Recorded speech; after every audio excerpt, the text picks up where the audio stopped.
Joe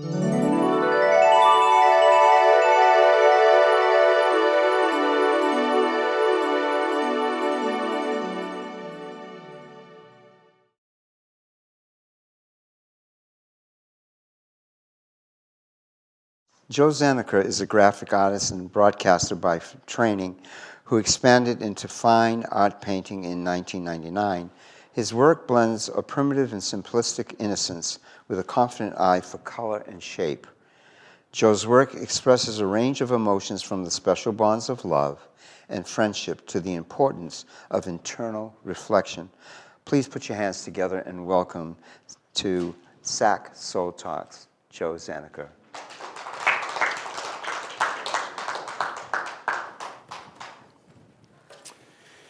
So, you know that special effect that filmmakers use where the person who's in the middle of the frame is there, and something happens, and all of a sudden the hall comes rushing forward and it looks like they're stuck in place?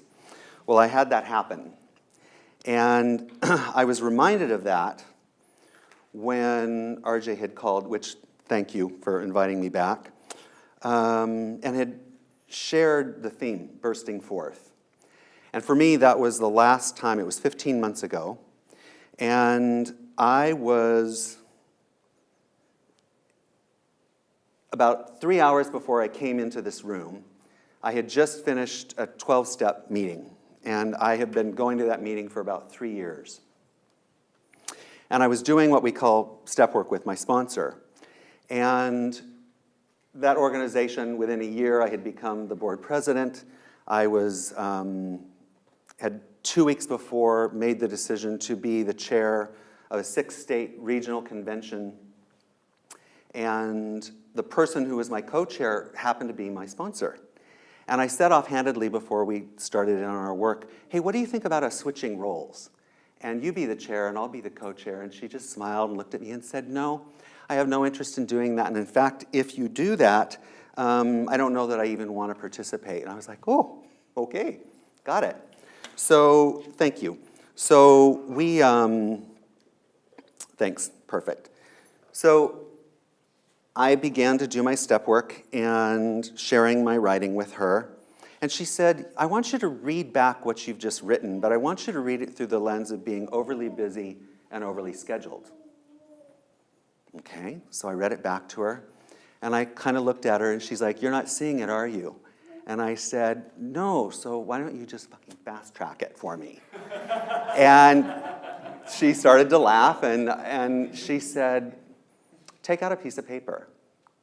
So I took out a piece of paper, and she said, I want you to list every single board, organization, committee, business, and person that you have responsibilities to.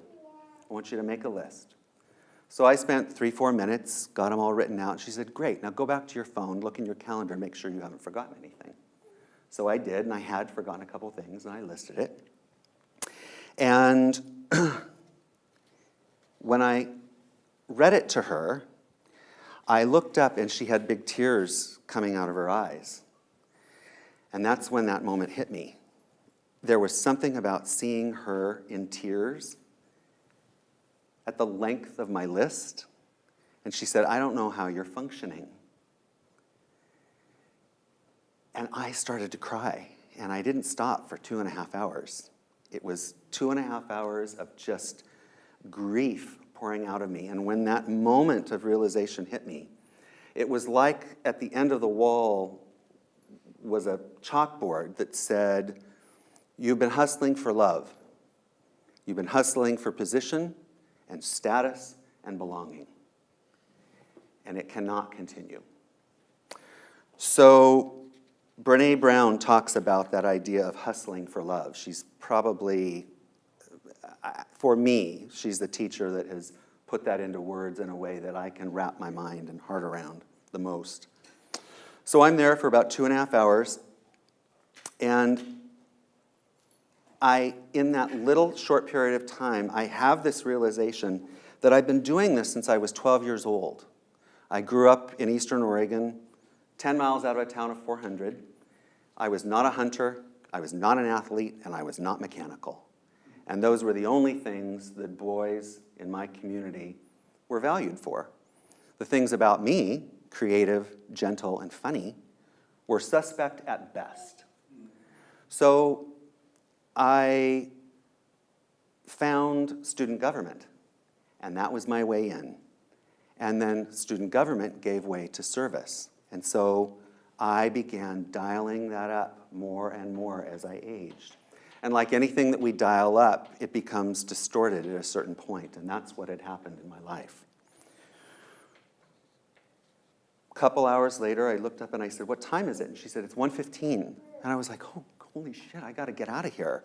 I'm supposed to be in this room hearing my friend Francie Dillon give a talk at Soul Talks."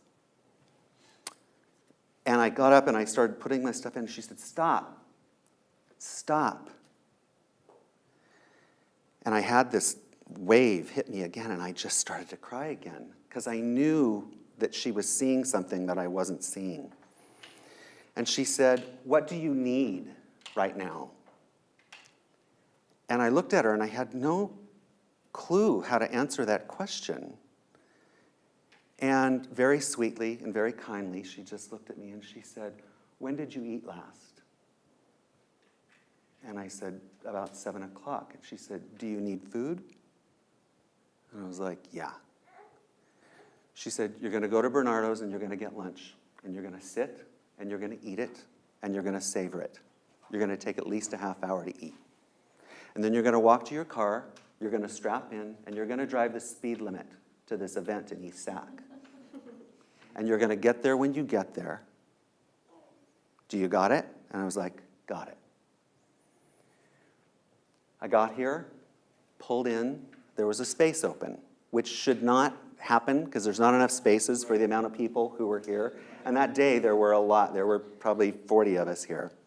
So I pull in, and the second person that I saw was Francie, my friend. And she looks at me and she hugs me, and then she pulls away and she goes, "You look terrible." I was like, "I know, I've been crying for 2.5 hours. And she said, "You don't have to be here." And I said, "Actually, I do. I do." So I came in and I sat down right where you're sitting.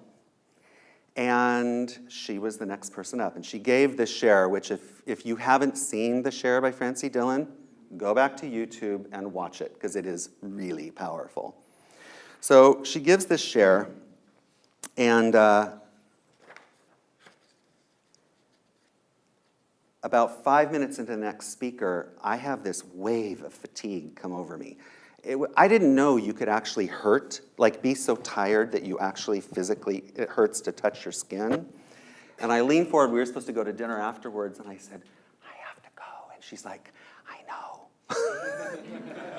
So I left and I went home, and I don't even remember stripping down. I know I did. I got into bed. And about 10 o'clock that night, I woke up and I started writing resignation letters. And within 27 days, I had gone from 60 to 65-hour weeks to 35 to 40. And it was terrifying, and it was glorious. It was the most amazing thing.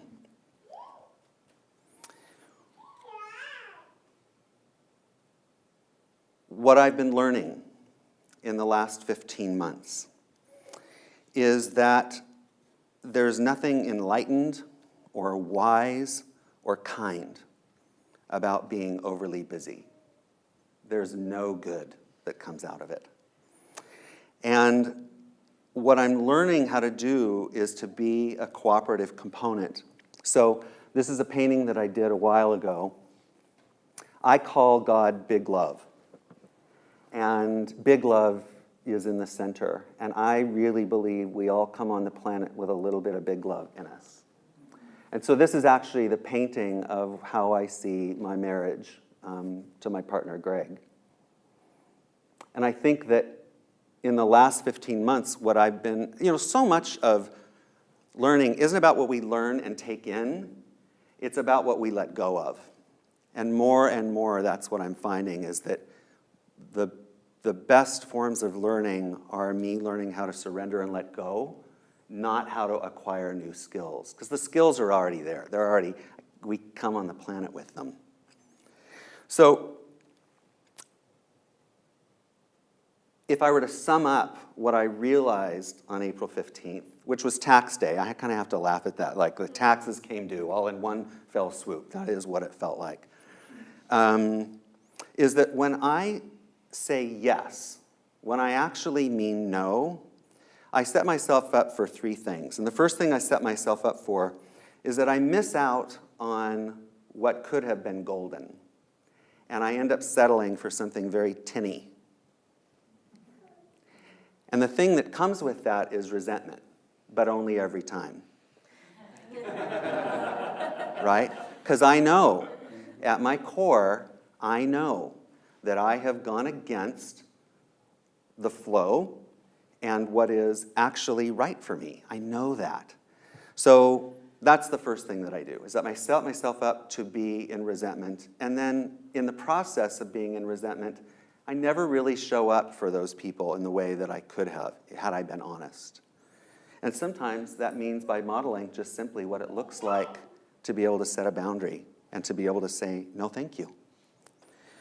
The second thing I set myself up for is around social obligations. And I end up saying yes out of habit, or saying yes out of I think I should, or saying yes out of, and this one's really embarrassing,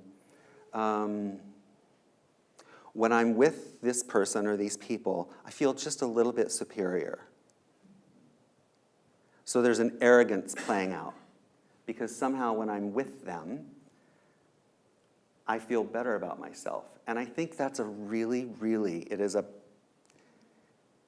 there's a unintended meanness around that I'm learning happens. And if I really love people at their core, I have got nothing to teach anybody. I am just supposed to live my best, most authentic life and love people to the best of my ability, and that doesn't necessarily mean spending time with people who were like this. I'm supposed to be spending time with people who were like this.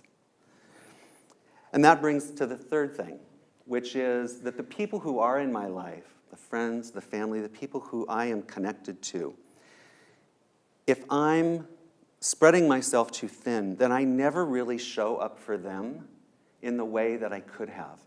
They never really get my full attention, my full energy, my full connection. And so, again, what I'm learning is that it's how do I say this? It's a practice. It's a practice. And I'm having to learn how to undo 40 years of very practiced, very honed hustling.